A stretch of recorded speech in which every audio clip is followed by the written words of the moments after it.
sa panalangin. Dakilang Diyos na aming Amang Banal, kami po ay nagpupuri, Ama, nagpapasalamat po kami ngayong umagang ito. Salamat po, Ama, sa panibagong buhay at kalakasan na ito po ipinahirap sa amin. At kami po ay nagpapasalamat, Ama, sa katatapos lamang po na aming doctrinal class.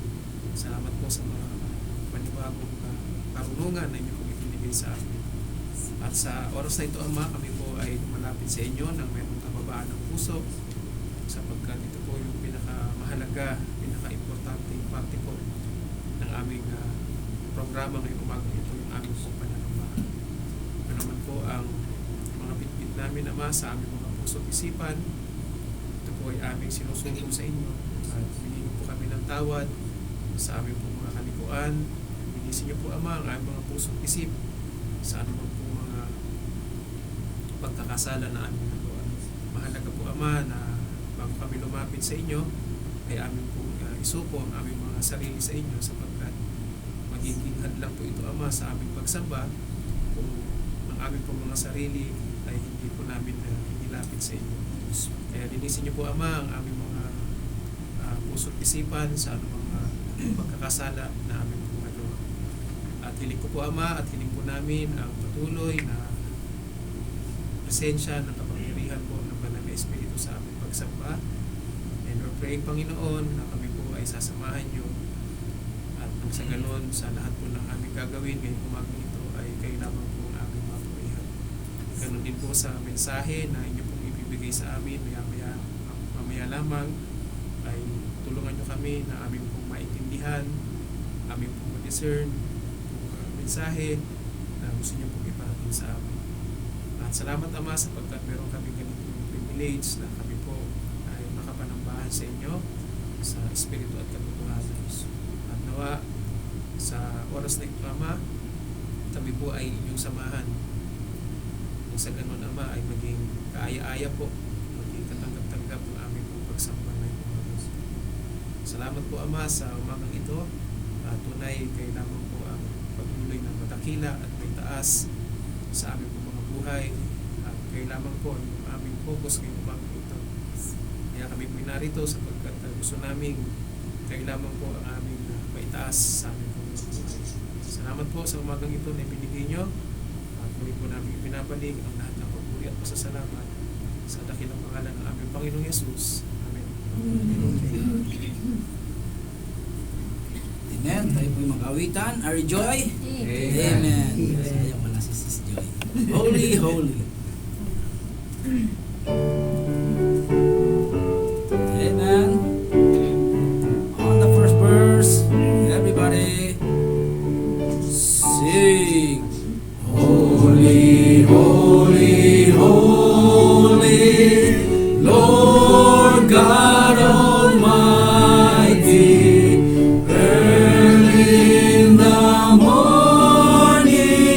Song shall rise to thee. Everybody! Holy, holy, holy, merciful and mighty, God in three persons, blessed Trinity. On second. Holy, holy, amen. Holy, though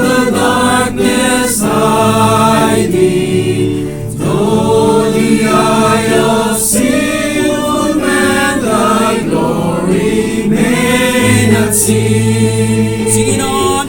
Only thou art holy, there is none beside thee, perfect in power, in love and purity. Louder! Holy, holy, holy, Lord God Almighty, all the world shall praise thy name in earth and sky and sea. Singing on. Holy, holy, holy, merciful and mighty,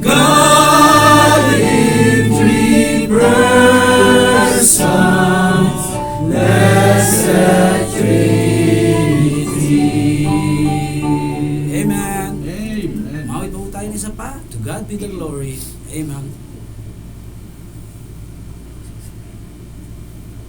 To God. On the first verse, everybody sing. To God be the glory, great things He hath done. So lovely the world that He gave us His Son, who yielded His life an atonement for sin, and opened the life gate that all may go in. Praise the Lord, praise the Lord, let the earth hear His voice. Praise the Lord, praise the Lord, let the people rejoice. Oh, come to the Father through Jesus the Son, and give Him the glory, great things He hath done. Our ladies. Oh, perfect redemption, the purchase of blood. Praise God. To every believer, the promise of God. The vilest offender who truly believes that moment from Jesus the pardon receives. Sing it all together. Praise the Lord, praise the Lord, let the earth hear His voice. Praise the Lord, praise the Lord, let the people rejoice. Oh, come to the Father through Jesus the Son, and give Him the glory, great things He hath done. Great things He hath taught us, great things He hath done, and great our rejoicing through Jesus the Son. But purer and higher and greater will be our wonder, our transport when Jesus is seen. Praise the Lord, praise the Lord, let the earth hear His voice. Praise the Lord, let the people rejoice. Oh, come to the Father through Jesus the Son, and give Him the glory, great things He hath done. Amen. Pray ng Diyos.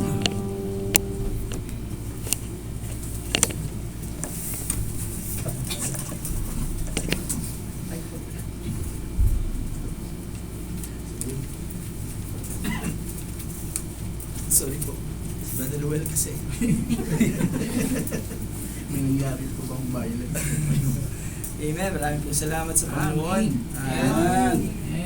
Hindi may paliwanag ang saya. Amen. Hindi ang papuri sa Panginoon. Nandiyan po siya sa atin, buhay, ang ating Amen. Diyos. Tunay na nakila ang kanyang katapatan sa church na ito. Okay? Nagpapasalamat tayo for giving us the privilege once again na magkita-kita ang bawat isa. Nice po nating i-welcome muli si kapatid. Ano nga pangalan? Nel po. Nel. Salamat at nakarating siya ulit. Amen. Papuri sa Panginoon. Kaya patuloy nating nakakasama si Ate Loni. Amen. Salamat sa Panginoon. At ang Padule family. Amen. I-welcome po natin sila. Amen. Amen. Salamat po. At every time na meron silang opportunity na bumaba ay hindi po sila nag-hesitate na manambahan sa Panginoon kasama po ang bawat isa. Amen. Ba't nawala akong boses ko? Okay. Amen. So, salamat po sa pag-resume ng ating pong klase kanina. And we were good in number. At nawa, magpatuloy po tayo sa pag-aaral po ng salita ng Diyos. At mamayang hapon ay mag-listen din po yung ating pong doctrine class, Mastering the English Bible, the Gospels. At lagi po nating i-set yung ating mind na since tayo po ay nag-enroll sa doctrine class na to ay tayo po ay maging zealous, excited sa pag-aaral ng salita ng Diyos. Diyos. Hindi lang every Friday, kundi sa inyo pong mga personal na buhay ay magawa niyo po na mag-spend kayo ng maraming oras sa pag-aaral. Instead na mag-Facebook, instead na mag-TikTok, instead na manood ng movies, instead na gumawa ng mga bagay na hindi dapat, ay ilaan niyo natin po ang ating sarili sa pag-aaral. Amen? Amen. Sapagkat we need to be an effectual Bible student. That is the goal of the course, to become effectual Bible student. For you to become effectual, para lalo kang mag-grow, tulad ng napag-aralan natin kanina, para lalo kang maging well-equipped, maging mag-mature, you need to really spend time after time sa pag-aaral ng salita ng Diyos. So I encourage every Bible student to continue on in studying to shew yourselves approved unto God, rightly dividing the word of truth. Okay? Hindi pa po preaching. Ito po ay reminder lang sa bawat isa. Okay? So, ipag-pray po natin ang ating po mga upcoming activities. Magbigay na po kayo ng confirmation kay Sister Kenlis for those who can join us sa ating pong travel papuntang Riyadh sa November 29. November 29 is Friday, so 28 po ng gabi ay tayo po ay lalarga na. Kayo pala, kasi ako po ay manggagaling from Tabuk straight to Riyadh. Okay? So pag magbigay po kayo ng confirmation sa kanya until next week po sana, para maibigay natin yung number of attendance po natin kay Pastor Ray, para nasa ganun malaman nila kung ilan po tayong pupunta. Okay? And after po ng November 29 na event, ay meron din po tayong attendan na Thanksgiving din sa PBUC Berea sa Damam under Pastor Randy naman.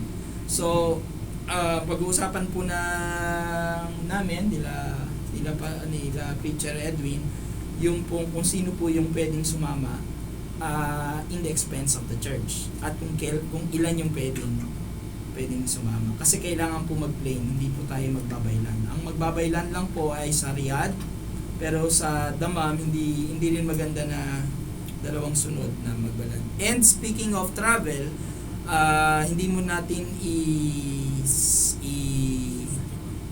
natin gagamitin si Altima sapagkat siya po ay may sakit pa at kailangan niyang nasa recovery stage pa po siya, medyo pilay-pilay pa siya, kagagaling pa lang po siya sa surgery, so kailangan po niya ng ICU. Hindi pa naman dumating sa ICU, malapit na. Pero yun nga, naagapan, salamat sa biyaya ng Diyos. So, hindi rin natin gustong gamitin si Sunny Boy kasi siya po ay for MVPI din, no? Kailangan ding ayusin. Dahil nga sa hindi pwede si Altima, di si Sunny Boy, nakidamay na rin po si Yaris. So, hindi pa rin daw po feeling well din si Yaris. So, ang posible lang na pwedeng magamit ay yung pong Yaris sa mataas na lugar.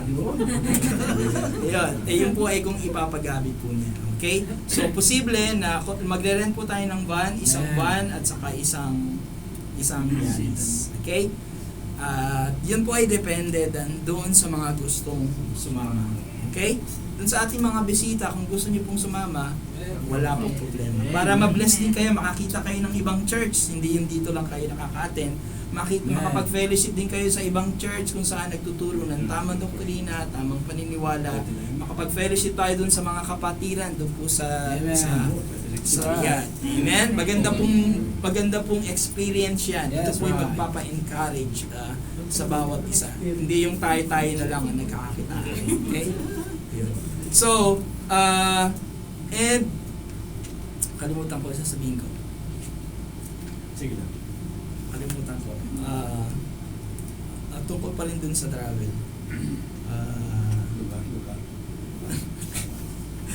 Okay, mamaya na lang siguro kapag naalala ko na ako ay nagkakaedad na. Okay, pag-pray po natin si Preacher pala sa kanya pong paa. Okay? Nandiyan pa naman po yung paa niya. Okay? Pero biyaya ng Diyos, siya po yung makakatayo pa para po sa Panginoon. Pray po natin ang kalusugan ng bawat isa, kalusugan din ng inyong lingkod, na kami ay maging careful din dun sa aming pong pamumuhay, nang sa ganun lalo pa kami patuloy na magamit ng Panginoon. Hindi lang kami preacher, kundi ang bawat isa, pag-pray po natin ang bawat isa. That is an obligation of co-laborer in Christ to pray for one another. Okay? So, hindi ko talaga maalala. So, mamaya na lang po. Maraming po salamat sa Panginoon. Amen.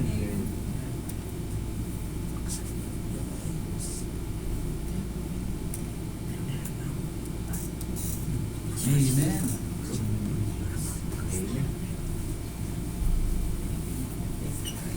Pupuri po sa Panginoon.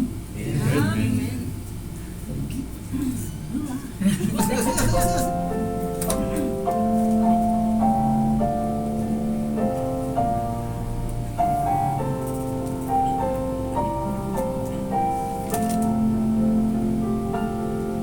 Oh, soul, are you weary and troubled? No light in the darkness you see. There's light for a look at the Savior, and life more abundant and free. Turn your eyes upon Jesus, look full in His wonderful face, and the things of earth will go strangely dim in the light of His glory and grace. Through that into life everlasting, He passed and we follow Him there. For a sin no more had dominion, for more than conquerors we are. Turn your eyes upon Jesus, look full in His wonderful face, and the things of earth will grow strangely dim in the light of His glory and grace. His word shall not fail you, He promised. Believe Him and will be well. Then go to a world that is dying, His perfect salvation to them. Turn your eyes upon Jesus, look full in His wonderful face, and the things of earth will go strangely dim in the light of His glory and grace. Pupuri po sa Panginoon. Amen.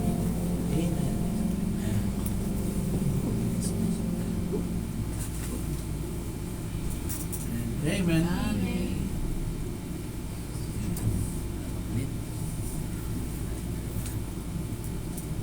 Sing on.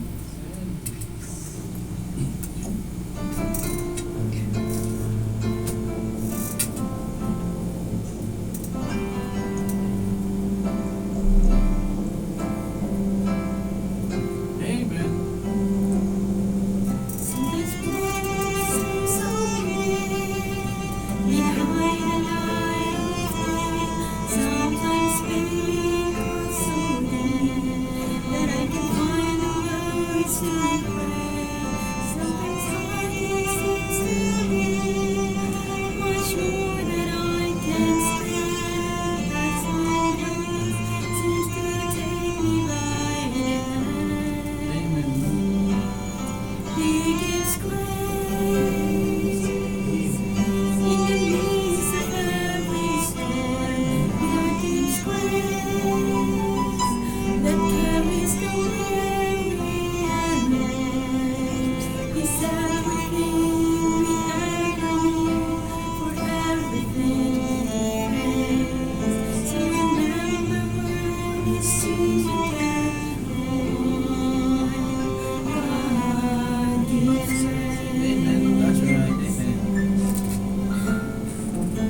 Bibles as we read the Word of God coming from the book of Proverbs.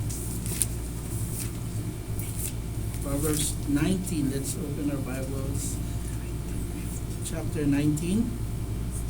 And we'll be reading from the 15th verse up to the last verse, which is verse 29. And we'll read alternately as I begin with the 15th verse. Slothfulness casteth into a deep sleep, and an idle soul shall suffer hunger. He that keepeth the commandment keepeth his own soul, but he that despiseth his ways shall die. He that hath pity upon the poor lendeth unto the Lord, and that which he hath given will he pay him again. Taste not thy son when there is hope, and let not thy soul spare his trial. A man of great wrath shall suffer punishment, for if thou deliver him, yet thou must do it again. Her counsel and receive instruction, but obey the wise. There are many devices in a man's heart, nevertheless, the counsel of the Lord that shall stand. The desire of man is his kindness, and a poor man is better than a liar. The fear of the Lord tendeth to life, and he that hath it shall abide satisfied.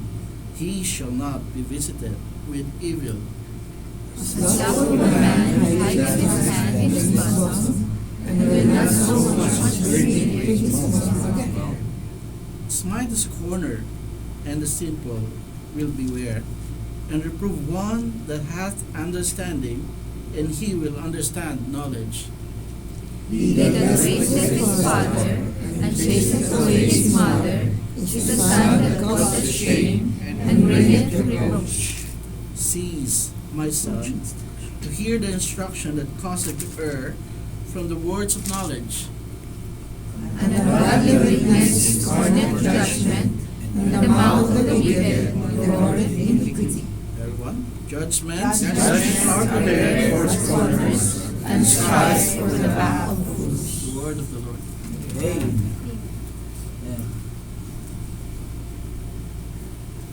Amen. Basahin po natin ang Malakay chapter 3, verse 10. Reading now, begin. Bring me all the tithes into the storehouse, There will meat in my house, and prove me now their ways, says the Lord of hosts. If I will not open you the windows of heaven, and pour you out a blessing, there shall not be room enough to receive it. Kilang Diyos, kami po ay nagpupuri at nagpapasalamat sa umagang ito, sa mga oras na ito. Kami po ay nandito muli upang kayo po ay sumahin sa Espiritu at katotohanan, pasalamatan. At maraming salamat po sa nakalipas na gabi sa pahingahan na pinagkaloob po sa bawat isa. Maraming salamat po sa nakarang linggo na pag-ingat mo sa amin, sa aming mga work, at sa wisdom na binigay niyo po sa amin sa work. At patuloy po kami nananalangin nawa hindi po magambala ng kalaban kung maghapon na ito, nawa inisin niyo po ang aming mga puso at tanggapin po namin ang mga salita na may kababaang loob, nawa maging reminder po ito sa amin kung ito man po ay paalala or correction, reproof at instruction. Ay nawa Lord, kayo na po ang magbigay ng proper wisdom, tamang wisdom sa amin para matanggap po namin ang inyong mga salita. At maraming salamat po sa tithes and offering ngayong umaga. At dalangin po namin na maging blessing po ito sa bawat isa, lalo-lalo na po sa mga pastors na patuloy po nagpapalaganap ng inyong mga salita. At maraming salamat din po sa bawat isa, nawa Lord, sa mga kapatid po na hindi pa po kayang makapagbigay ng kanilang kaloob, nawa by your perfect time matutunan po nila ibalik ang nararapat sa inyo at matutunan po nawa namin na mag-offer ng ayon po sa aming kalooban. Maraming salamat Lord sa inyo kung po inahabilin ang nalalabi pa pong mga oras at ganoon din po sa mga pangangailangan namin, nawa Lord by your perfect time provide nyo po ito at maraming salamat po. Patawad po muli sa mga kalikuan ng aming mga puso't isipan sapagkat ito po ang aming dalangin sa tanging pangalan ni Jesus namin tagapagligtas. Amen.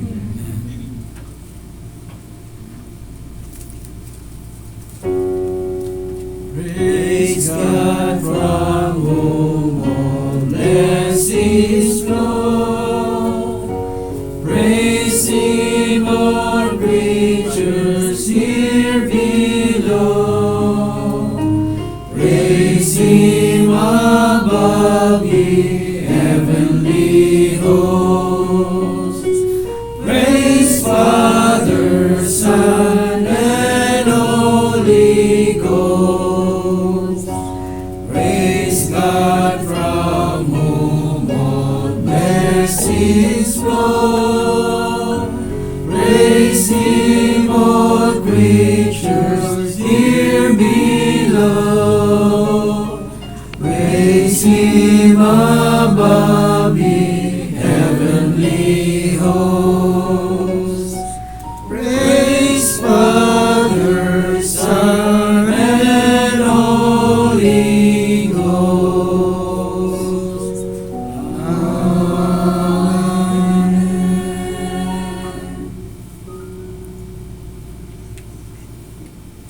Hindi po tayo nakatayo, tayo po umawit ng isang stanza lang po para po sa ating prayer ng ating buhay.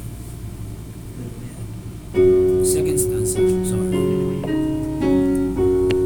On the first verse, sing. All people that on earth do dwell, singing the Lord with cheerful voice. Sing to the birth of praise foretell. Come ye before Him and rejoice. Know that the Lord is God indeed. Without our any did us prove. We are His flock, with us God's feet, and for His sheep we doth must take. Makakaupo na po.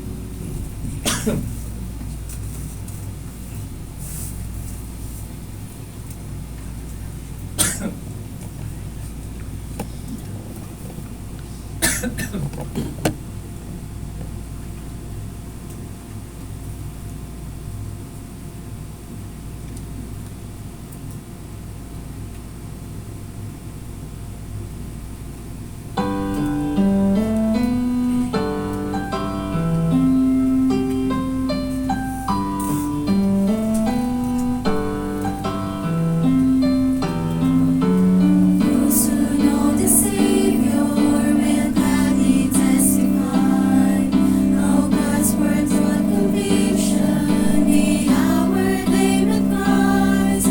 It may have been a still small voice, but they heard the Master's call, learning in that moment when they surrendered all.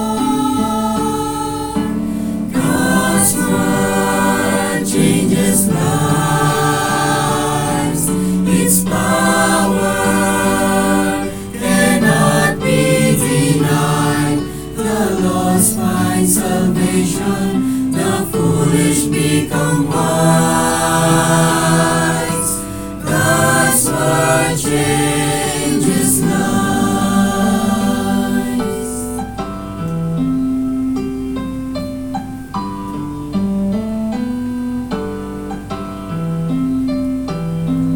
The essence of His message, the truth has never changed.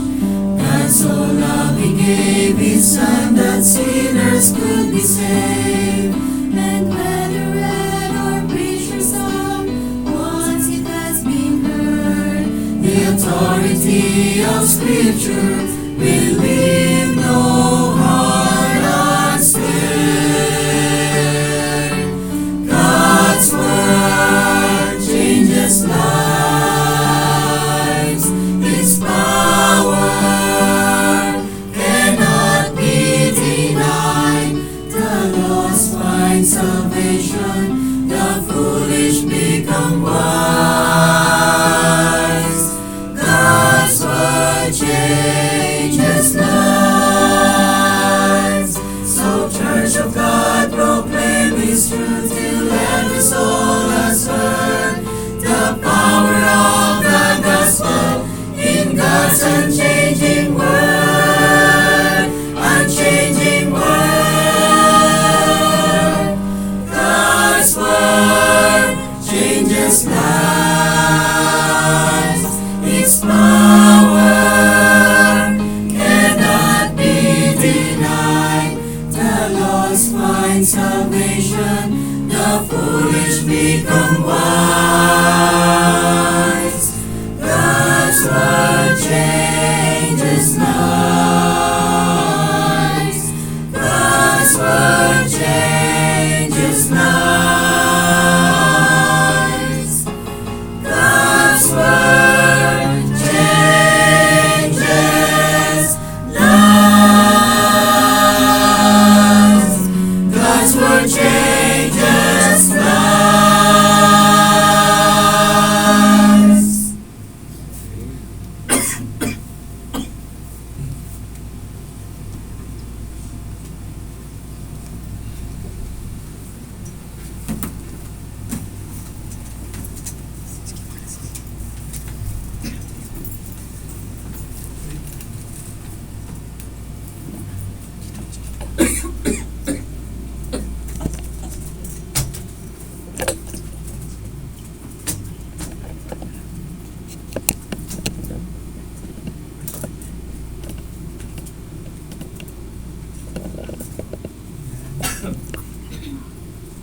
Amen.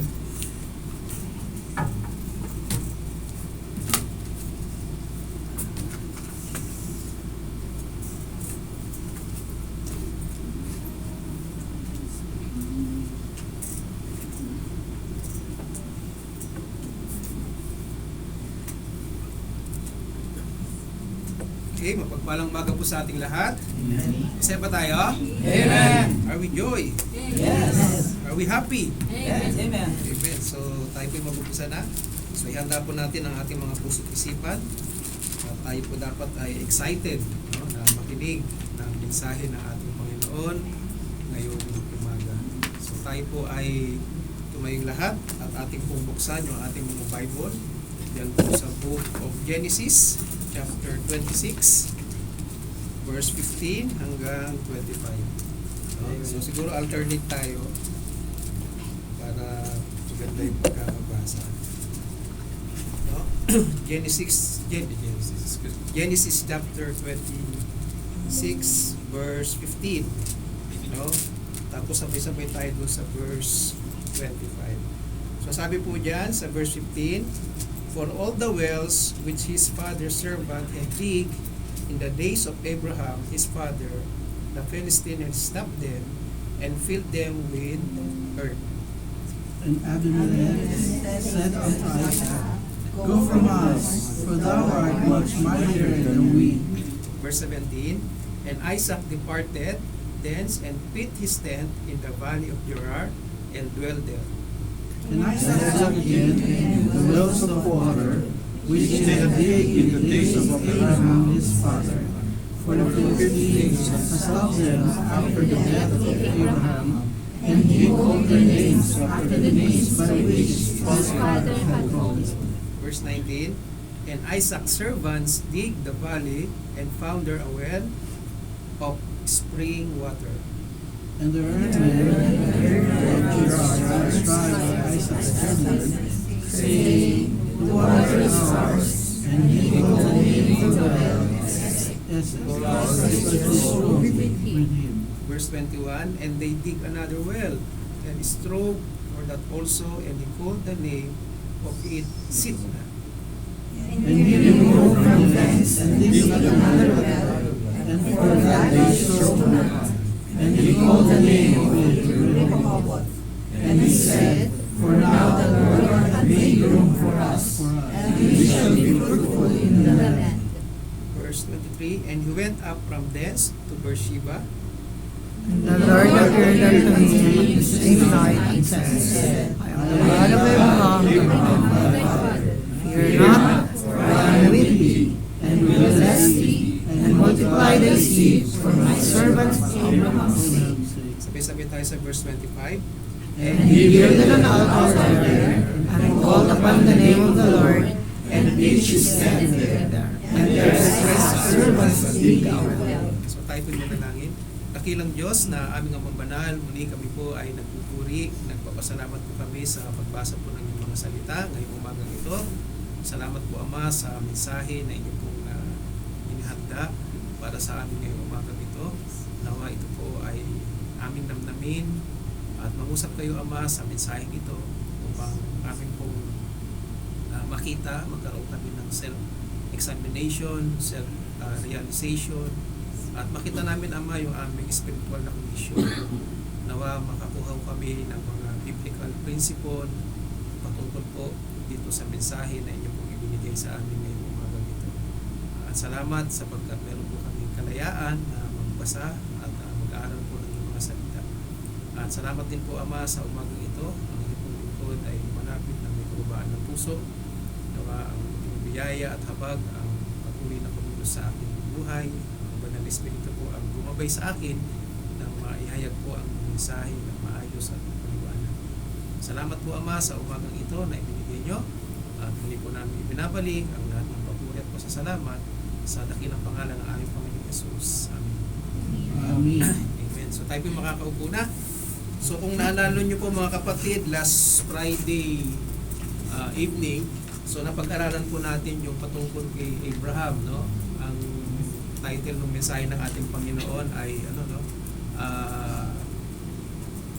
nga ba yung title? Kalimutan ko yung title. Yung ating napag-aralan last Friday, no? Ito po kung saan tines yung pananampalataya ni Abraham, no? Oo. So ngayon, pag-aralan naman natin yung kanyang anak, no? Na kung tawagin ay si Isaac, no? So kung maalala nyo yung kwento doon sa scripture na kung saan si Abraham po ay inoffer si Isaac, no, by faith, no, sapagkat yun po ay inutos ng ating Panginoon sa kanya, no? At dito makikita natin doon sa istorya ay masyadong na-highlights lang kay Abraham, no? Pero hindi natin nakita rin yung pananampalataya ni Isaac, no, sapagkat siya yung i-offer, no? Ako'y naniniwala ay si Isaac ay merong tamang pag-iisip, no? Hindi naman siya pipi o hindi siya bingi, no? Actually sabi nga niya nasaan yung i-offer, no? So makita natin yung pananampalataya din ni Isaac, no? Ikaw ba naman, ikaw yung gawing burnt offering doon, no? Pero makita natin yung obedience, no, ni Isaac sa kanyang tatay, no? Sa introduction natin mga kapatid, mahalaga po yung ating pananampalataya, no? Faith is the one of the foundation of our Christian life. Amen? Sapagkat mahalaga po yung ating pananampalataya. Ako'y naniniwala kaya tayo po'y narito ngayon ay dahil sa ating pananampalataya, di ba? Ang ating pananampalataya po ang nagbibigay sa atin ng kalakasan upang tayo ay magpatuloy, no? Tayo makapaglingkod sa ating Panginoon, no? So mahalaga po yung pananampalataya ng bawat isa sa atin. Kung gaano po ka-importante yung pananampalataya ni Isaac, save doon sa ating pananampalataya. Amen? So ang pananampalataya po, pag dinescribe sa Bible, sabi doon sa Hebrews 11 verse 1, sabi diyan, now faith is the substance of things, hope for evidence of things not seen. No? So kapag wala tayong pananampalataya, mahirap paniwalaan yung kaligtasan natin, sapagkat hindi pa naman natin narating yung langit, di ba? Pero dahil meron tayong pananampalataya at tayo po ay naniniwala at nananampalataya doon sa sinasabi ng scripture, no? Kaya nung tayo po ay sinera ng ebanghelyo ng ating Panginoon, no? Meron nag-share sa atin, yung response natin diyan yung ating pananampalataya. Amen? Sapagkat ang ating pong kaligtasan ay libre nating natanggap, no? Kaya nga tawag diyan grace, no? Unmerited favor. No? Kumbaga, hindi ka karapat-dapat na pagkalooban ng kaligtasan sapagkat kung titignan natin yung ating mga sarili ay wala pong makikitang kabutihan ng Panginoon sa buhay natin. Amen? So kaya tayo naligtas dahil doon sa ating response, no? Doon sa biyaya na binigay sa atin ng ating Panginoon. At yan po yung ating pananampalataya, no? So faith is about trusting God and His promises even when we cannot see the outcome, no? So mahirap talaga yung pananampalataya kasi hindi pa natin nakikita yung outcome. Pero ito po yung pinaka-vital, no, na aspeto ng ating relasyon sa ating Panginoon. Sapagkat pag wala kang pananampalataya, hindi mo mapiplease ang ating Panginoon. Hindi ka pwedeng pumunta ng langit kung wala kang pananampalataya. Di ba? Amen? Pwede ka bang pumunta ng langit na sasabihin mo lang sa Panginoon na ako'y mabuti, no? Ako ay matuwid? No, hindi po, sapagkat lahat po tayo ay nagkasala. Walang mabuti sa atin, no? Walang makitang kabutihan ang Panginoon sa atin, no? Kaya mahalaga po yung ating pananampalataya. Sabi doon sa Hebrews 11 verse 6, but without faith it is impossible to please Him. No? So pag wala kang pananampalataya, hindi mo mapiplease ang Panginoon. Amen. Amen? Sabi niya, for he that cometh to God must believe that He is, and He is the rewarder of them that diligently seek Him. No? Kaya mahalaga po yung ating pananampalataya. Okay? So ngayon, at pupunta po tayo dito sa mensahe ng ating Panginoon. So ang pamagat po ng ating mensahe na galing sa ating Panginoon, the proper priorities of faith. No? The proper priorities of faith. No? So dito po makikita natin mamaya habang binabaybay natin gaano ba kaimportante yung ating pananampalataya ay dapat nasa tamang priority, no? So una, number 1 point natin, no? Sino ba si Isaac? No, who is Isaac? No? So pag tinignan po natin ang scripture mga kapatid, no? So si Isaac po ay makikita natin parang napaka low profile niya. Amen? Compare sa kanyang tatay, no? Sa kanyang tatay na si Abraham. No? O kaya i-compare mo doon sa kanyang anak na si Jacob, no? At sa kanyang apo na si Joseph, no? Kasi kumbaga bihira natin na papag-aralan o bihira tayo nakakapakinig ng mga preaching patungkol kay Isaac, no? Kumbaga parang forgotten person, no, si Isaac, no? So ano bang ibig sabihin ng Isaac?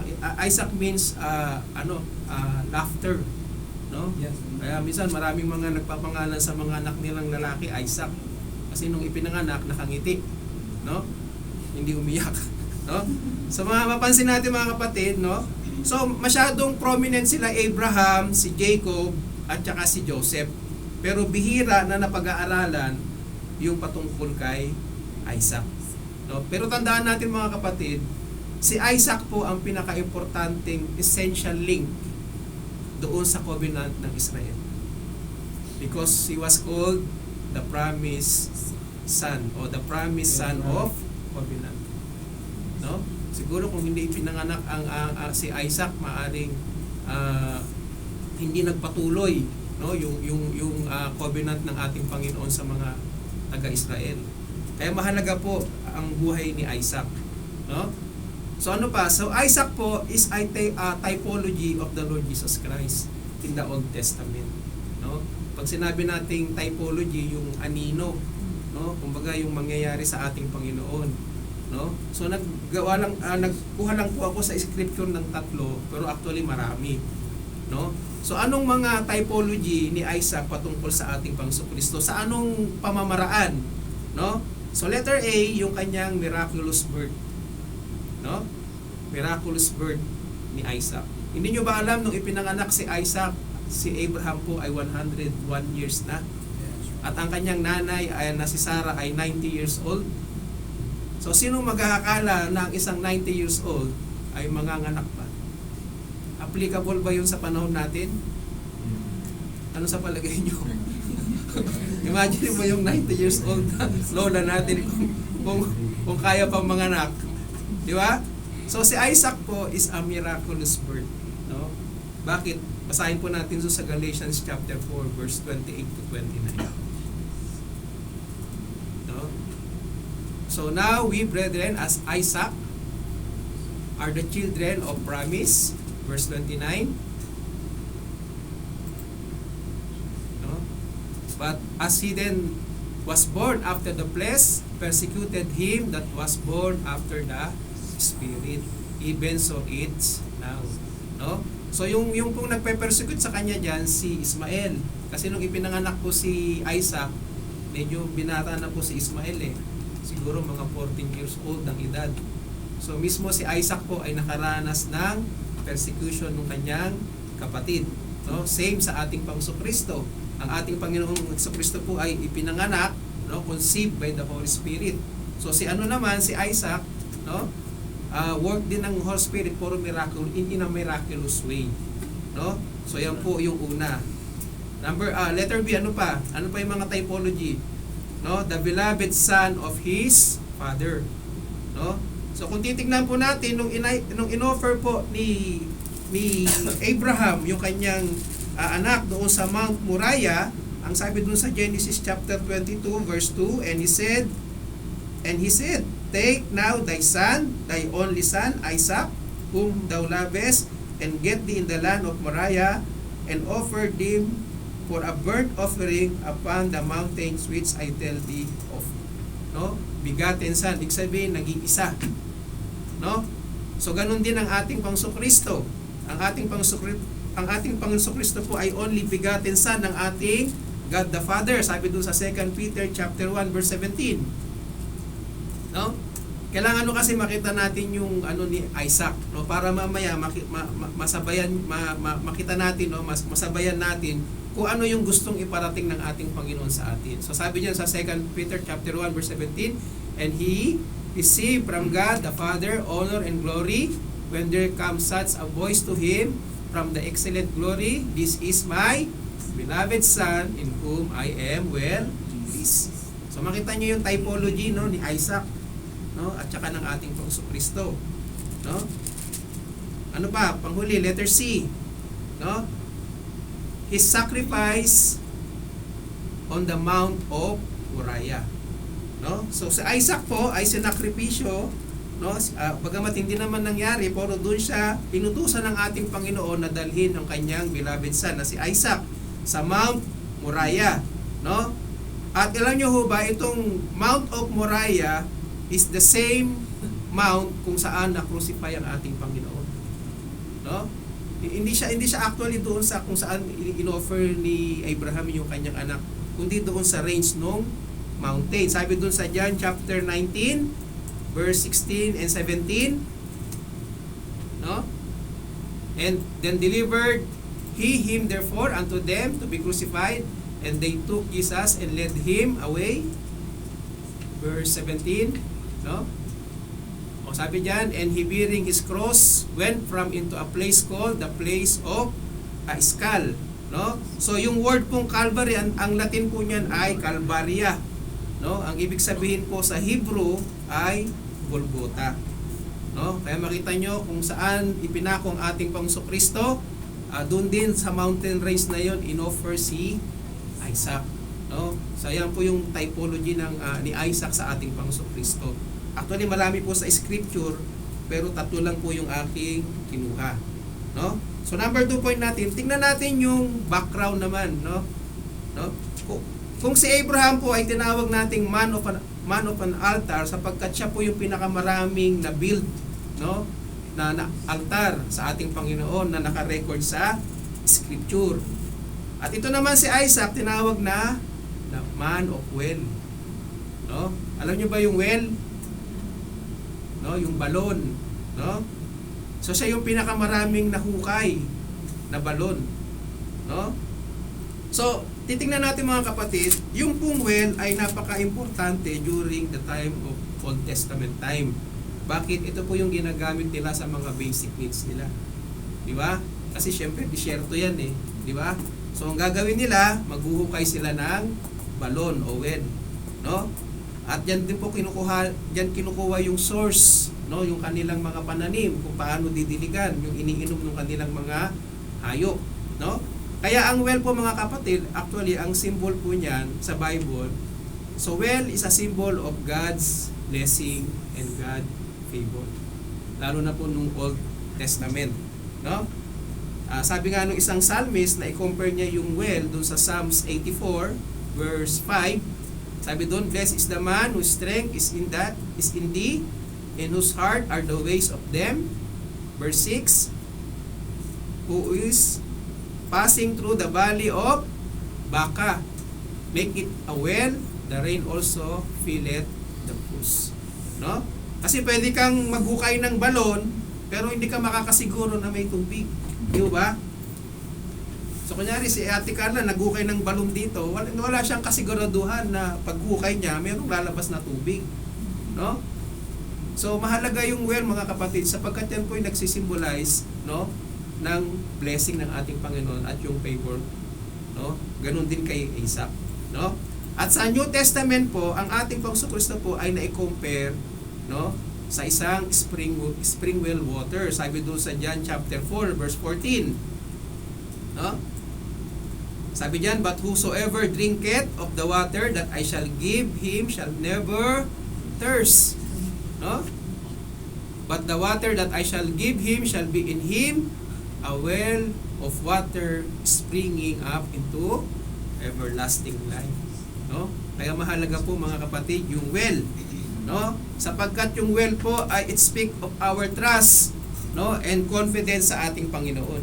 No? Kaya makita natin dito sa ating background mga kapatid kung paano pinagpala ng ating Diyos si Isaac, no? Kasi nga po yung kanyang mga crops, sabi doon sa verse 12, doon sa ating text, Genesis chapter 26 verse 12, then Isaac sowed in the land and received at the same year and 100-fold, and the Lord blessed him. No? So makita natin yung favor ng Panginoon kay Isaac, no? Pero dito sa ating teksto mga kapatid, meron tayong makikitang naging problema ni Isaac, no? Doon sa Genesis chapter 26 verse 19, no? Meron tayo makikitang problema dito na nakitang problema ni Isaac. Sabi doon sa verse 19, and Isaac's servant dig the valley and found there a well of spring water. No? So dito makita natin mga kapatid, every time si Isaac ay naghuhukay ng balon, palaging nag-a-arise yung problema. Laging merong dispute, no? May contention, no? So pag naghuhukay siya ng balon, laging napapansin niya may pag-aaway, no? At ang kanyang kaaway dito yung mga taga-Philistine. No, pag nakaka-strike yung si Isaac ng balon na may tubig, laging inaangkin ng mga taga-Philistine. No? Kaya ang ginawa ni Isaac para walang away, umaalis na lang siya. Hinahayaan niya na lang. No? Kaya ang ginagawa niya, binibigyan niya na lang ng pangalan. No, pangalan. Nakakasunod ba kayo? So yung unang well na kanyang dinig, actually ito dinig na ni Abraham ito, pero nung namatay si Abraham, ito po ay tinabunan ng mga taga-Philistine doon sa Genesis chapter 25 verse 11. Mahalaga mga kapatid, maintindihan natin, no, yung pinaka biblical principle na gustong ituro sa atin ng Panginoon ngayong umaga. No, sabi doon sa Genesis chapter 25 verse 11, and it came to pass after the death of Abraham that God blessed his son Isaac, and Isaac dwelled by the well. Ang tawag ng well na yun, Lahairol. No, Lahairol. No, pinangalan ito ni Isaac at pinangalanan niya na the living God. No? Ano yung pangalawang well na hinukay niya doon sa Genesis chapter 26 verse 20? No? And the herdmen of Gerar did strike with Isaac herdman, saying, the water is out, and he called the name of the well Esek, no, pertaining doon sa well, because they strove with him. No? So pinangalan niya itong Esek. No, ibig sabihin ng Esek, quarrel, kasi pinag-aawayan eh. No? Kaya huwag kayong magpapangalan ng anak niyo ng Esek. No? Parang yung Esek ng Tondo. No? Ano ba yung pangatlong well na nahukay niya doon sa Genesis chapter 26 verse 21? And he dig another well and strove, for that also he called the name sitna, no? Ibig sabihin yung enmity, no? O yung bitter, no?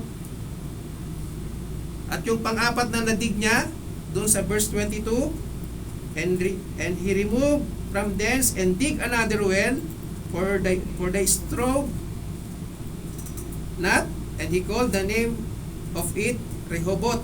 And he said, for now the Lord had made room for us, and he shall be fruitful in the land.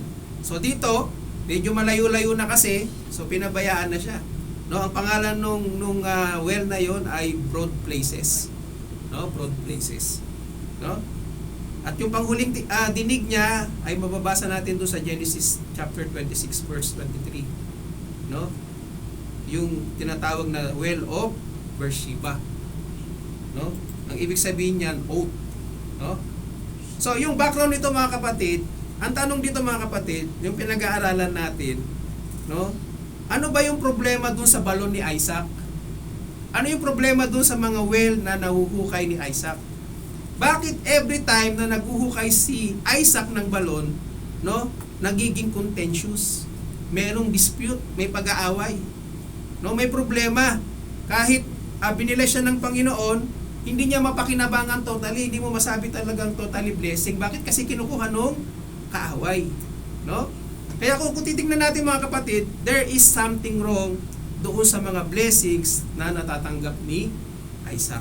Kasi kinukuha kinukuha ng mga taga-Palestine. No? Hindi niya totally mapakinabangan. No? So dito mga kapatid, sa mensahe ng ating Panginoon ngayong mga umaga, no, matututunan natin especially sa ating spiritual life at yung ating paglilingkod sa ating Panginoon. No? So nung nag-settle po si Isaac doon sa Beersheba, no, sabi doon sa ating teksto, no, finally na-recognize ni Isaac yung problema. Na every time na maghuhukay siya ng balon, laging merong dispute, merong problema, may contentious, no? Kumbaga hindi talaga totally blessing, no? Kaya mahalaga mga kapatid yung ating self-examination, yung self-realization, no? Especially tayo mga mananampalataya. Kailangan na-assess natin yung mga nangyayari sa buhay natin, hindi po yan aksidente. Tandaan po natin yan. Sabi nga, all things together for good. So para ma-realize mo yan, kailangan mong i-assess, kailangan mong i-examine, i-realize mo katulad ng ginawa ni Isaac. No? So dito nalaman ni Isaac kung ano yung problema niya.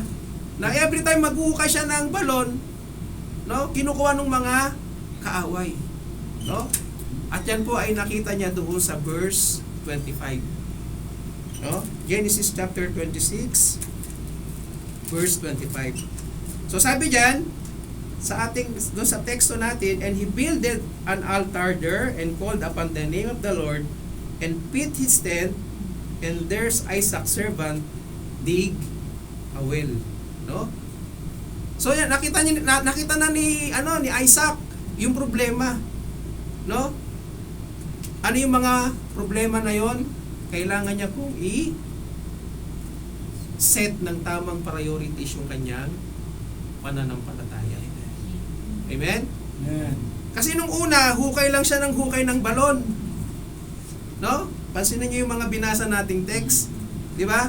Wala kayong mababasa doon na una siya nagtayo ng altar. Ang ginagawa niya, hukay lang siya ng hukay. No? Naghuhukay siya. At yun po yung naging realization ni Isaac. No? Kaya sabi doon, naalala niya. Kasi si Isaac po, lumaki sa kanyang tatay. Nakita ni Isaac kung paano yung tatay niyang sa Abraham, no, ay nabuhay ng merong pananampalataya. No? Kaya mahalaga mga kapatid yung ating legacy. Bilang mga tatay, dapat po makita sa atin yung tunay at tamang pananampalataya. Right. Kasi kung hindi makikita yan ng mga anak natin, anong maaalala nila sa atin? Amen? Anong maaalala nila sa atin? Pero si Isaac, sapagkat nakita niya yung tatay niya, yung pananampalataya sa ating Diyos, naalala niya, no, na yung tatay niya si Abraham, bago maghukay ng balon, inuuna yung altar. Yung altar. No? So sabi doon sa ating teksto, and he builded, una, altar, and he called upon the name of the Lord and pitched his tent, and there Isaac's servant dig a well. No? So nakita ngayon ni Isaac. So dapat pala, una nating ginagawa, una muna altar. No? Pangalawa, tent. Pangatlo, yung well. So ano equivalent nun? God, family, and ministry. Amen? O kung ano naman, kung sa mga pastor, God, family, and work. Sa akin pala yun, sa mga mananampalataya, nauna pala yung ministry. No? So ang reality mga kapatid, many times we are all guilty of reversing the proper order. Bakit? No? Bakit ba nagkakaroon tayo ng mga problema? O bakit hindi pinagpapala? No? At nagkakaroon ng maraming problema yung mga blessing ng Panginoon sa atin. Kasi ang nangyayari sa atin, inuuna natin yung when. No? Lagi natin inuuna yung ating work. Amen? Nakakalimutan natin yung ating altar. So yung problema ni Isaac is the same problem na kinakaharap ng mga Kristiyano. Bakit? Sapagkat yung ating pananampalataya ay mali ang ating priorities. Amen? Mali yung ating priorities. No? So, una, titignan natin, ano ba yung pinaka-importante? Number 1, no? Unahin natin yung the altar. Tandaan natin mga kapatid, kapag baliktad yung order of priorities natin, hindi po magiging blessing ang gagawin natin sa ating Panginoon. Amen? At sadly, maraming mga mananampalataya, no, inuuna nila muna yung kanilang komportableng buhay. Yung kanilang kalagayan. Saan ako titira? Ano ba yung bahay na papagawa ko? Kailangan yung trabaho ko maganda. Saka pa lang nila inuhuli at pinag-iisipan kung maglilingkod sa ating Diyos. No? So dapat to mga kapatid, ibahin natin yung priorities. Unahin natin muna ang ating Panginoon. Amen? Kasi pag baliktad yung ating priorities, inuuna natin lagi yung when, nahuhuli yung Panginoon, hindi mo magiging blessing yan. Amen? Diba, sabi nga ng ating Panginoon doon sa Matthew 6:33, but seek ye first the kingdom of God and His righteousness, and all these things shall be added unto you. Kaya dapat po, kino-consider natin mga kapatid, no, especially kapag tayo po ay nagpaplano na mag-migrate sa ibang bansa, una nating tatanungin, una nating i-consider, makakapaglingkod ba ako sa Panginoon? Amen? Minsan, iba ang attitude ng mga Kristiyano, kabaliktaran. Diba? Ang una nating kino-consider, magkano yung sweldo, diba? Maganda ba yung lugar? Komportable ba ako doon? Maganda ba yung benepisyo? No? Maganda ba yung lugar para kung saan pwede ako mag-selfie at maipost ko sa social media? Di ba? Ganun po yung attitude ng ibang Kristiyano. Di ba? Kaya ang ating Diyos po mga kapatid ay humahanga, no? Doon sa mga Kristiyano na una nilang tinitignan yung konsiderasyon ay yung paglilingkod sa ating Panginoon. Kapag pumunta ka sa isang lugar, wala kang altar, at hindi ka nagtayo ng altar doon, hindi ka magiging matagumpay. Katulad ni Isaac. Maaring may blessing, pero laging merong problema. May dispute. Di ba? So ano ba yung altar? Di ba? What is an altar? So altar actually establish the connection between God and man. No? Ang altar po ay nag-establish ng koneksyon ng Diyos at ng tao. So yung ating pong altar speak of our personal relationship with the Lord. No? So katulad din ni Isaac, tayo mga Kristiyano, meron tayong tinatawag na spiritual altar. At yung kondisyon ng altar natin ang nag-i-indicate ng quality ng ating relasyon sa ating Diyos. Kaya mahalaga po yung altar. Bakit mahalaga yung altar? Sapagkat yung altar po ay nagde-determine kung anong klaseng meron tayong spiritual na kondisyon. Kapag ang ating altar ay sira, hindi nagpapala ang Diyos. Amen? Even in the Old Testament, kapag yung mga taga-Israel ay ang kanilang altar ay broken, nakababa, hindi nagbe-bless ang Panginoon. At ito po yung mga common pitfalls ng mga mananampalataya. Bakit mali yung priorities natin? Inuuna natin yung well, hindi natin inuuna yung ating altar. No? Kapag ang ating altar, mga kapatid, ay sira, nakadapa, huwag tayo mag-expect na pagpapalain tayo ng ating Panginoon.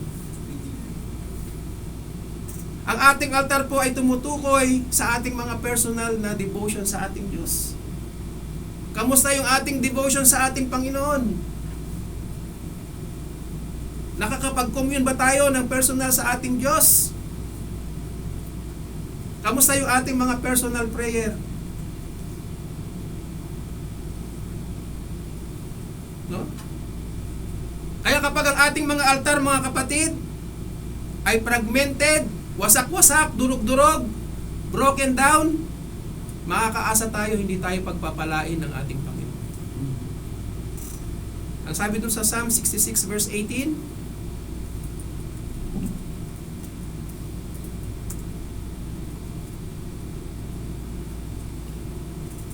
sabi diyan, if I regard iniquity in my heart, the Lord will not hear me. Kaya kasi mga kapatid, every time na tayo po ay lalapit sa ating Panginoon through prayer, ang tinitignan ng Panginoon sa atin yung ating altar. Sapagkat alam na ng Diyos yung ating pangangailangan bago tayo lumapit. Ang unang tinitignan ng ating Panginoon yung ating altar. No? Kapag tayo po'y nananambahan sa ating Panginoon, ang unang tinitignan ng Panginoon yung ating altar. At ako'y natatakot na baka tayo narito, pero baka hindi natin kasama yung ating Panginoon. Bakit baka yung altar natin durug-durug, nakadapa, fragmented? Kapag tayo nag-o-offer sa ating Panginoon, hindi tinitignan ng Panginoon yung ating offering. Hindi kailangan ng Diyos yung ating offering, mga kapatid. Mayaman ng ating Diyos. Ano ang tinitignan ng Panginoon sa atin? Yung ating altar. Kapag tayo nag-o-offer. Naalala niyo yung kwento ni Elijah? Na kung saan 3.5 years na walang ulan. Meron drought sa Israel. Anong dahilan? Bakit walang blessing ang Panginoon? Dahil yung altar ng mga taga-Israel ay broken down. Nakadapa. Nakatumba. Kaya nung bumalik si Elijah from Seraphat, bumalik siya doon sa Israel, hinamon niya yung mga propeta ni Baal doon sa Mount Carmel. Ang sabi ni Elijah, kung sino, no? Mababasa natin yung sa 1 Kings chapter 18 verse 24. No? Ang sabi ni Elijah, kung sino ang magbibigay ng apoy, yun ang tunay na Diyos. Kaya anong ginawa ni Elijah? No, bago siya nag-offering do sa 1 Kings chapter 18 verse 30. And Elijah said unto the people, come near unto me. And all the people came near unto him, and he repaired the altar of the Lord that was broken down. Kasi mga kapatid, mahalaga yung ating altar. Kapag ang ating altar ay nakasira, talagang hindi tayo papakinggan ng ating Panginoon. So nung ni-repair ni Elijah yung altar ng ating Panginoon, saka pa lang siya offer dun sa susunod na mga verse niya. So, kaya same principle mga kapatid sa ating panahon. Bago tayo pumunta sa gawain ng ating Panginoon, bago tayo manalangin, bago tayo mag-offer, tignan natin yung ating mga personal na altar. Baka kasi durug-durug na. O kaya nakabagsak na. No? Kaya mahalaga yung altar. So if things are going great in our life, and our life is blessed, it is related to the condition of our altar.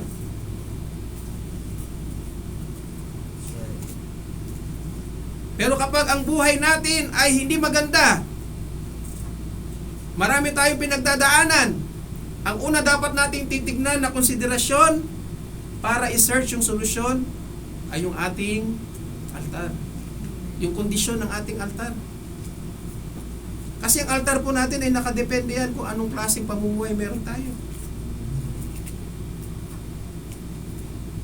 Kaya mahalaga mga kapatid ang ating altar. At kapag ang ating altar po ay sira at wasak-wasak, hindi po maganda yung connection natin sa ating Panginoon.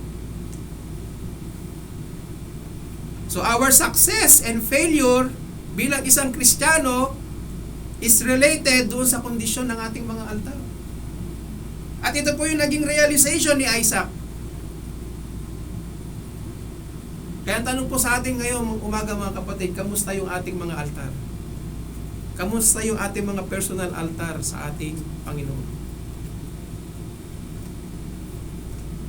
Dapat kapag saan tayo pupunta, yan lagi ang una nating itatayo. Yan dapat ang una nating inaayos yung ating altar. At ito po yung realization sa akin ng Panginoon. Mahalaga mga kapatid yung ating altar. Kaya ito po ang binigay ng Panginoon na mensahe sa atin para ma-realize natin kung anong klaseng kondisyon ang ating mga altar na meron tayo ngayon. Makita natin kung ano yung ating mga failure. Makita natin yung ating realization.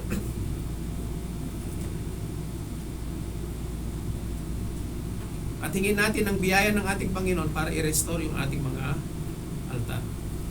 Kaya mahalaga mga kapatid ang ating altar. Kapag wala kang altar, kahit saan ka pumunta, hindi ka magiging matagumpay. Naalala nyo yung failure ni Abraham nung siya po'y pumunta ng Egypt? Nag-fail siya doon. Bakit? Hindi siya nagtayo ng altar. Actually, dalawa yung kasama yung sa Gerar. So, hindi tayo magiging matagumpay. So, huwag kang mag-expect ng pagpapala, ng full blessing ng Panginoon kapag yung altar mo ay wasak-wasak, o durog, o hindi nakatayo. Sapagkat mahalaga po yung altar natin sa ating Panginoon. Amen? Pangalawa, doon sa ating teksto. And he builded an altar there and called upon the name of the Lord and pitched his tent. No? So, yung tent. So, ito po ay tumutukoy sa tahanan ni Isaac. At ito rin po ang nagre-represent sa atin. Bilang mga mananampalataya, bilang manggagawa ng ating Panginoon, ang ating first ministry ay ang ating family. No? Ang ating family. First, yung ating ministry sa ating family. Tatlo po ang ministry ng isang Kristiyano. Una, yung ating family, yung ating ministry sa church, at yung pangatlo, yung ating ministry sa mga lost. Amen? Kaya nga po, binigay ng Panginoon sa atin yung Great Commission. At yung Great Commission po mga kapatid, nag-uumpisa po yan sa loob ng ating tahanan. Ang hirap naman nun, nag-share tayo dito. Pero yung mga mahal natin sa buhay, hindi natin masharean. Amen? So, unahin natin yung ating family. Altar, tent, no? Yan po'y tumutukoy sa ating family, sa ating mga mahal sa buhay. Kapayag ka ba, nasa langit ka, tapos yung mga mahal mo sa buhay, nasa impyerno? dahil hindi mo ginawa yung part mo.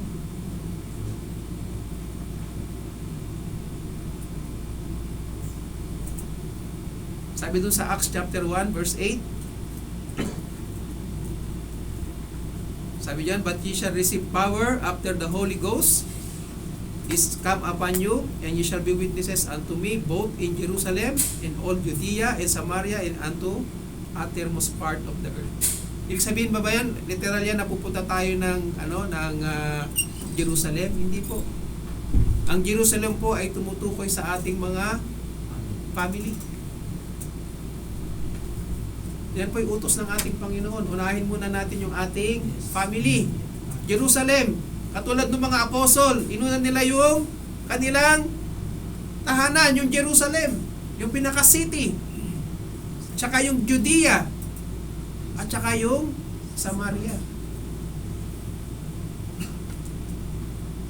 Kaya mahalaga mga kapatid, ang una nating ministry dapat yung ating mga mahal sa buhay.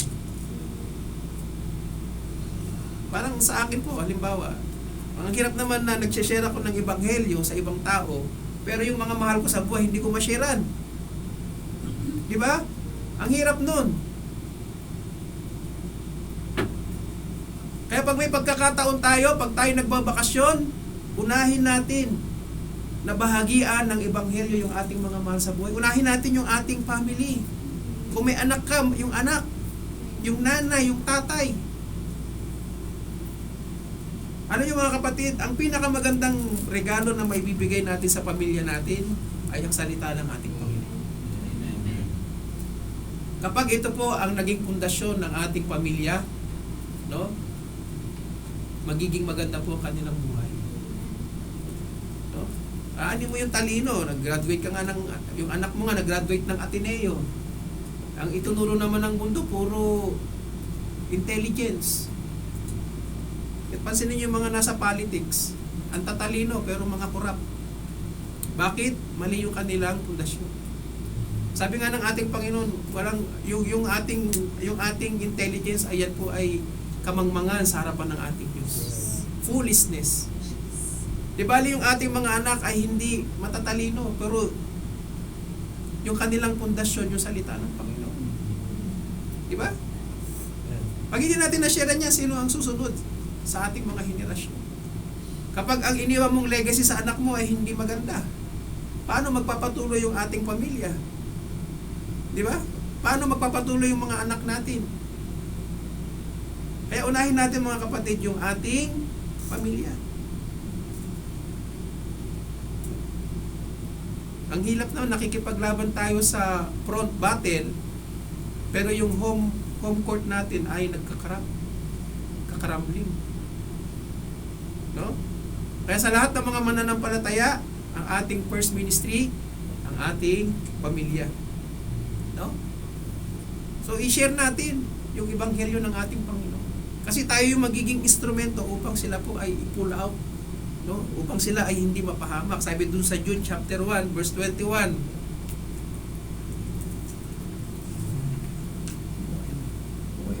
And the children, Jude chapter 1 verse 21. Sabi diyan, keep yourself in the love of God. So pag mahal mo ang pamilya mo, ang anak mo, dahil minahal tayo ng Diyos, no? Looking for the mercy of our Lord Jesus Christ unto eternal life. Verse 22.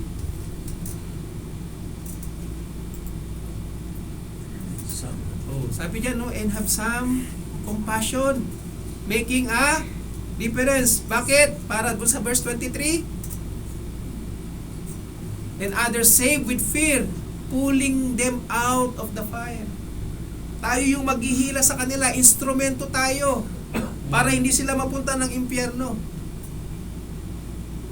Hating even the garment spotted by the flesh. Amen? Nakakasunod ba kayo? Amen. Amen? Nakikita nyo ba yung priorities ng ating tamang pananampalataya? Ano yung una? Altar. Pangalawa? Tent. May pangatlo, panghuli. Mabilis lang tayo. Kasi tuturukan ako ni Ate Kelly. Sorry po, joke lang. Doon sa ating teksto, Genesis chapter 25. So sabi diyan, and he builded an altar and called upon the name of the Lord and pitched his tent, and there Isaac servant dig a well. So dapat dun pa lang tayo magdidig ng well. Di ba? Alam nyo ba yung well? Ang well po ay nagsisimbolize ng ating full trust and dependency sa ating Diyos na makapangyarihan. No? Kasi mahirap maghukay ng ng balon. Kasi pag naghukay ka ng balon, hindi ka makakasiguro na may tubig, tama? Diba sa probinsya namin, bago ka makakuha ng poso, ilang ilang lipat sila. No? Kahit ngayon may mga equipment No, kasi mahirap ma-strike yung tubig. Di ba? Yung iba naman, ang dali lang. No? Kunyari si Brother William naghukay dito, biglang may tubig. No? Kaya ang paghukay po mga kapatid ng balon ay tumutukoy sa ating dependency sa ating Panginoon. No? Tandaan po natin, when we dig a well, it is an act of faith. Amen? Yan po yung ating pananampalataya pumapasok dyan. Di ba? Kasi kung walang pananampalataya si Isaac, hindi siya maghuhukay ng maghuhukay. Pero dahil yung kanyang dependency at yung kanyang pagtitiwala ay nasa Diyos, he keep on digging. No? Kaya mahalaga yung ating pananampalataya. Sabi doon sa Hebrews 11 verse 1. So sabi diyan, now faith is the substance of things hoped for, the evidence of things not seen. No? Kaya yung mga unbeliever na philosopher, wag na nating patulan yan na minsan hindi naniniwalang may Diyos. Amen? Eh bakit ka naniniwalang may hangin? Nakikita mo ba yung hangin? Nakikita ba natin yung hangin? Di ba hindi? Pag sumasakay ka ng eroplano, kilala mo ba yung piloto? Hindi mo kilala yung piloto, tama? Pero bakit ka sumasakay?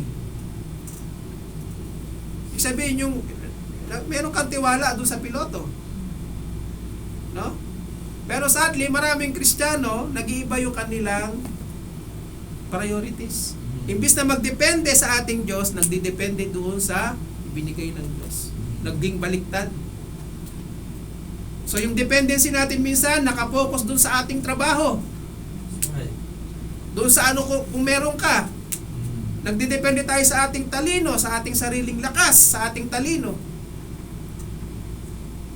So tandaan natin mga kapatid, kapag yung ating pananampalataya ay inilagay mo sa maling object, hindi tayo magiging matagumpay. No? Hindi tayo magiging matagumpay. Sapagkat ang tunay na tagumpay, yan po ay sa Panginoon.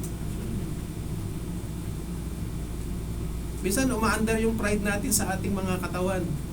Nakakala natin kaya tayo nakaka-accomplish ng isang buong maghapon ay dahil sa ating mga sarili. Hindi po, yan po ay dahil sa ating Diyos. Right. Sabi doon sa John 15 verse 5, I am the vine, you are the branches. He that abideth in me, and I in him, the same bringeth forth much fruit. For without me, you can do nothing.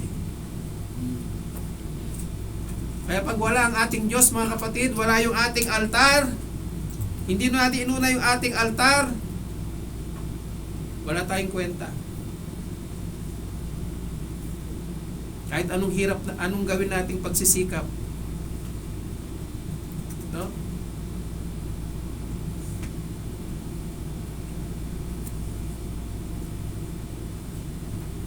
Kapag ang ating pong pagtitiwala at yung ating dependency ay wala sa ating Diyos, parehas po yung problema na may encounter natin sa naging problema ni Isaac. No? Kaya para ma-enjoy natin yung total blessing ng ating Panginoon, no? Hindi nyo ba napansin yan? Minsan, ang laki ng mga sinasahod natin pero parang dumadaan lang sa mga daliri, sa mga palad natin. No? Na-experience nyo ba yun? Di ba? Tataka ka, Ang laki ng sahod mo, pero parang hinipan lang ng hangin. Bakit? Kasi baliktad yung ating priorities. Imbis na magdepende tayo sa ating Diyos, imbis na magtiwala tayo sa ating Diyos, yung ating dependency nandoon sa wealth. No? Di ba? Ang sabi doon sa Proverbs chapter 3, verse 5 and 6, trust the Lord with all thine heart. Minsan ang trust natin sa Panginoon, kapag meron lang tayong problema, pero pag medyo okay na, nawawala na yung ating pagtitiwala.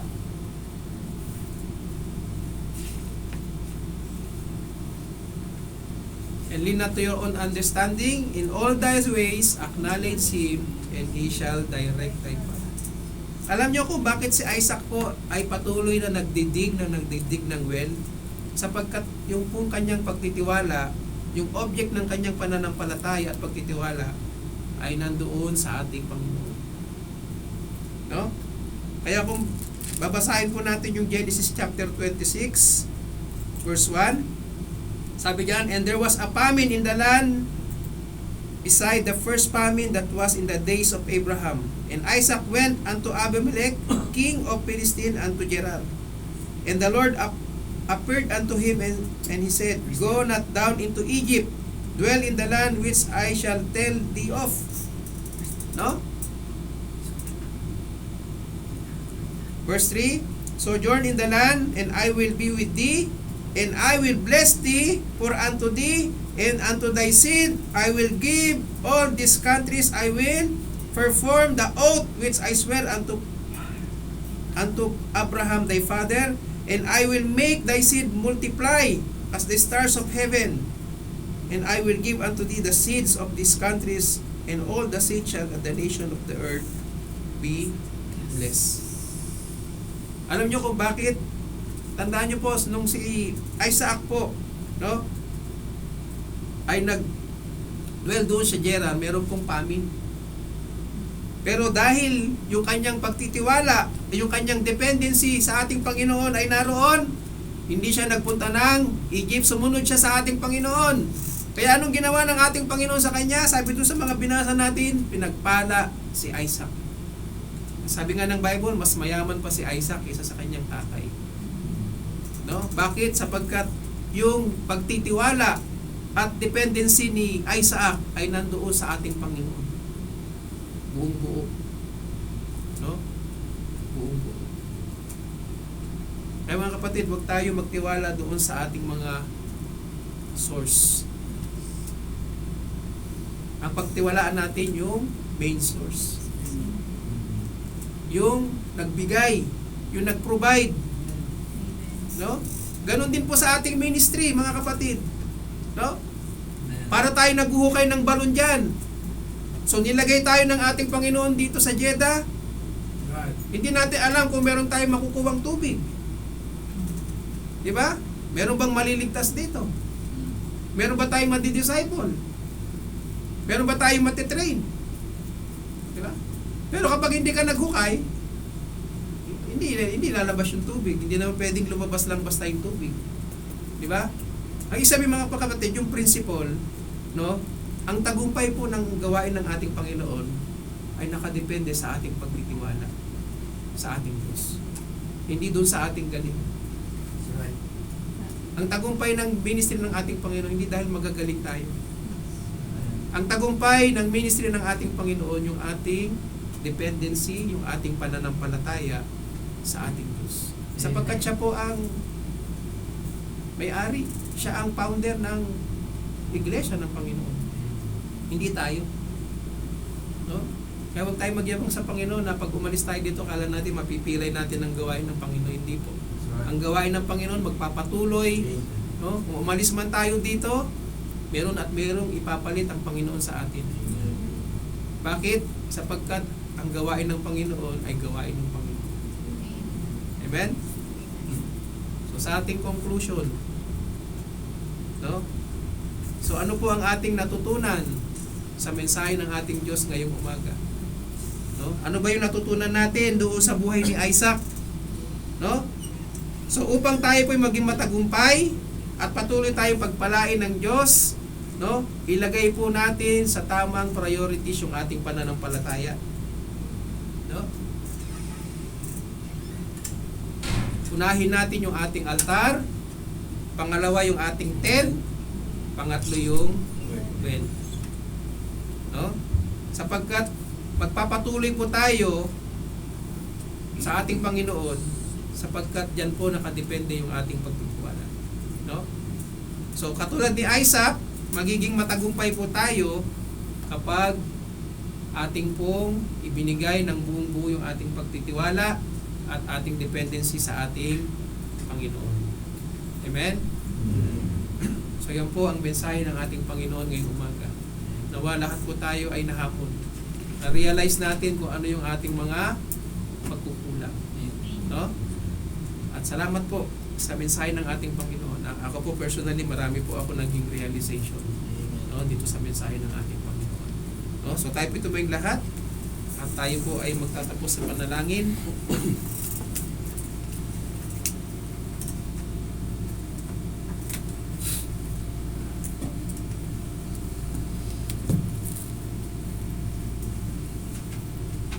So kung kayo po ay nahamon at nangusap po ang Panginoon sa atin sa kanyang mensahe ngayong umagang ito, kamusta po mga kapatid ang ating mga altar? Kung ang ating pong altar ay nakatayo, nakadapa, o broken down, ay ilapit po natin sa ating Panginoon ngayong umaga.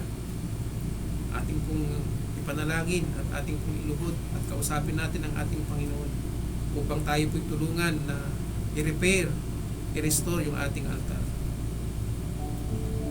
So bigyan ko po kayo ng ilang minuto na kausapin, manalangin, at alam ko po ang presensya ng ating Diyos ay narito bago po tayo magtapos sa pagdaan.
Ilang Diyos na aming Amang Banal, kami po ay nagpupuri.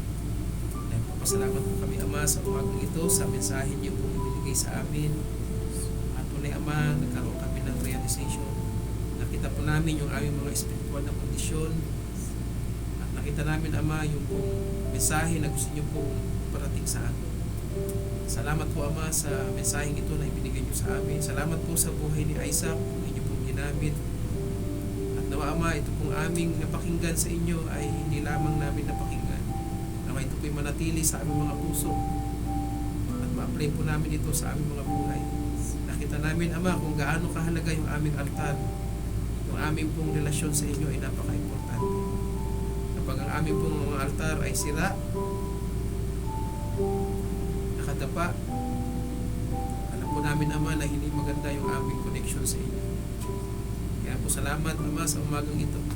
Lord, help us na amin pong ma-repair, ma-restore yung aming mga altar sa inyo. Sapagkat napaka-importante po ito, Ama. Kaya salamat po sa mensaheng ito na ipinigay niyo sa amin ngayong umagang ito. At muli, patawarin niyo po kami sa aming mga pagkukulang. Kung nagkamali kami ng priorities ng aming pananampalataya, ito po ay aming hinihingi ng tawad sa inyo. Nawa, mensaheng ito ay magbigay sa amin, Ama, ng conclusion at ma-apply namin sa aming buong buhay. Nang sa ganon kami po ay patuloy na lumakad ng mayroong pagtitiwala, pananampalataya at dependency sa inyo. Salamat po Ama sa umagang ito na binigay niyo sa amin. And we bring back all the praise and honor and glory sa umagang ito. Muli, ito po ang aming panalangin sa dakilang pangalan ng aming Panginoong Yesus. Amen. Thank you po church. Salamat po.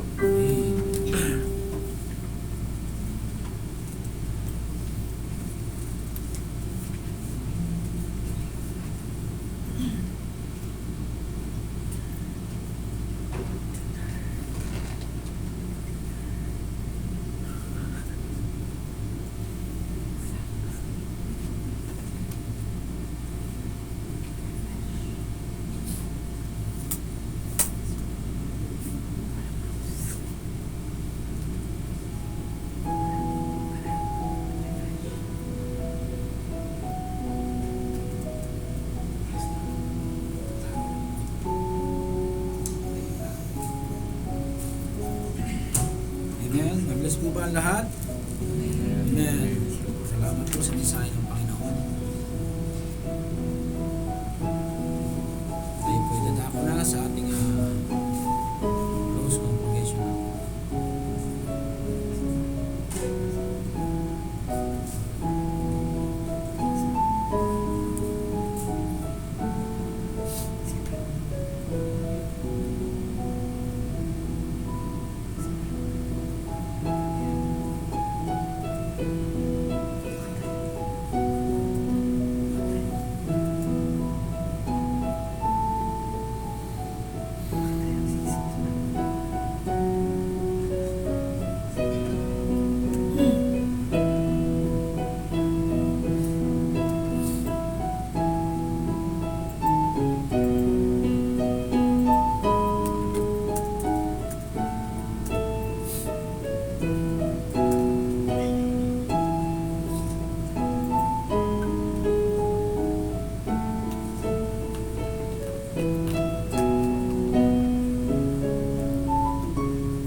Amen. All the way my Savior's lead me.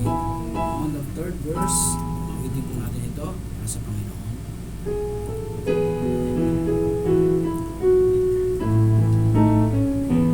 Everybody, on the first verse, sing. All the way my Savior's leads me, and by to my side, when I down His tender mercy, unto life has been my guide, and with peace divinest comfort, here by faith in Him to dwell, for I know what have befall me, Jesus through it all things well, for I know what have befall me, Jesus through it all things well. On the second. All the way my Savior leads me, cheers His winding path I tread, gives me grace for every trial, feeds me with the living bread. Though my weary steps might falter, and my soul athirst may be, gushing from the rock before me, lo, a spring of joy I see, gushing from the rock before me, lo, a spring of joy I see. Everybody. All the way my Savior leads me, oh, the fullness of His love, perfect rest to me His promise, in my Father's house above. Sing it on. When my spirit, Lord immortal, wings its flight to realms of day, this my song through endless ages, Jesus with me all the way. This my song through endless ages,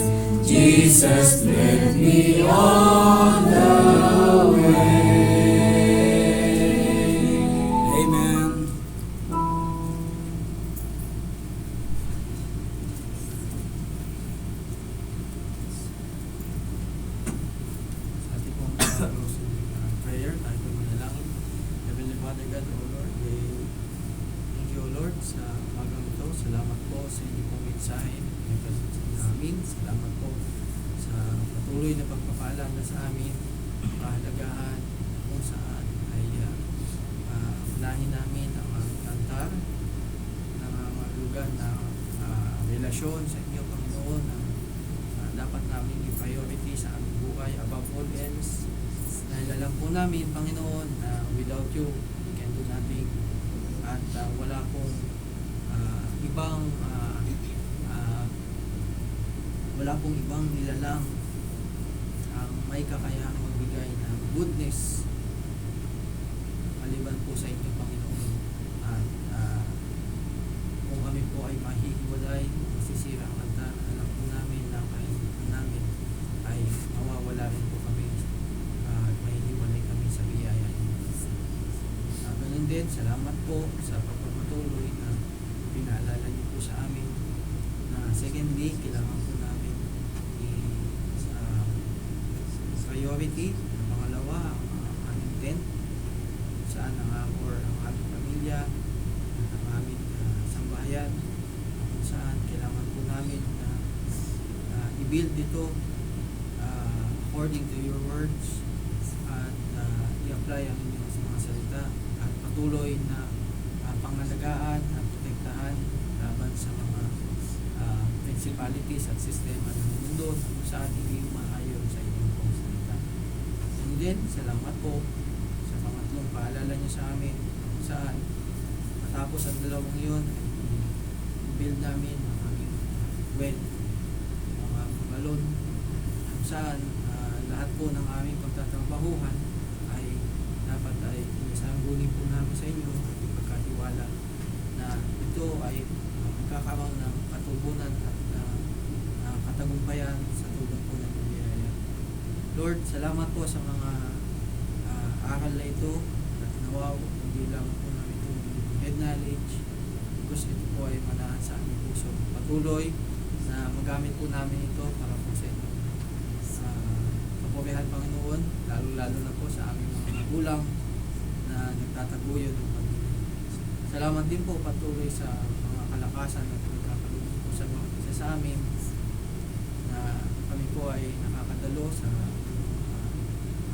worship service sa kabila po ng aming mga hectic schedule. Muli po kami po ay lumaanap sa inyo, hihingi ng tawad sa aming mga kalikuan, mapatawad din po kami sa aming mga kulangan, sa aming mga pangit na pag-uugali at mga kamalian sa buhay. At muli sa inyo po namin, Lord, pinapagkatiwala ang nalalaging oras ng araw nito, lalo po mamaya sa amin po mga susunod pang activity sa araw nito na part ng panambahan namin sa inyo, ang pag-aaral po ng inyong salita from Bible School, ganoon din ang music school mamaya at sa afternoon service namin ay kayo rin po patuloy na magprotekta at mabayin at mamuna sa bawat isa sa amin. Salamat din po, Lord, sa mga pagkain po namin sa susunod na ito tanghali. Dalangin po namin yung magbabasbas at maglinis at nawa po ito yung maging kalakasan namin at patuloy may balik para po sa inyo. Hindi, O Lord, salamat po at patuloy din na pa po namin dinadalangin na aming mga kapatid na hindi namin nakasama ngayon. Nawa ang Panginoon, sana po ay kasama namin sila mamaya. At ganun din po, we continue to pray sa aming po mga kapatid na nangihina physically, emotionally, mentally, socially, na kayo po patuloy na mag-encourage, magpalakas, magpagaling sa bawat isa sa amin. At ganun din sa spiritual aspect, nawa ay kayo po patuloy na magpalakas sa amin ng aming faith na sa kabila ng hirap ng aming mga struggle sa buhay ay nawa huwag kami discourage na mawala sa inyo pong sa inyong pananampalataya. At ganun din, Lord, ay sa inyong pinapakatiwala ang aming mga anak, ang aming mga asawa, ang aming mga magulang, kapatid, saan mga po sa Pilipinas po at sa mga pupunta po ng mundo ay nawa ay pangalagaan po sila gaya po ng pagkikita po at pangalagaan sa amin. Salamat po, Panginoon, at muli ito po Jesus' name, our Lord and Savior. Amen. Dismiss na po. Happy birthday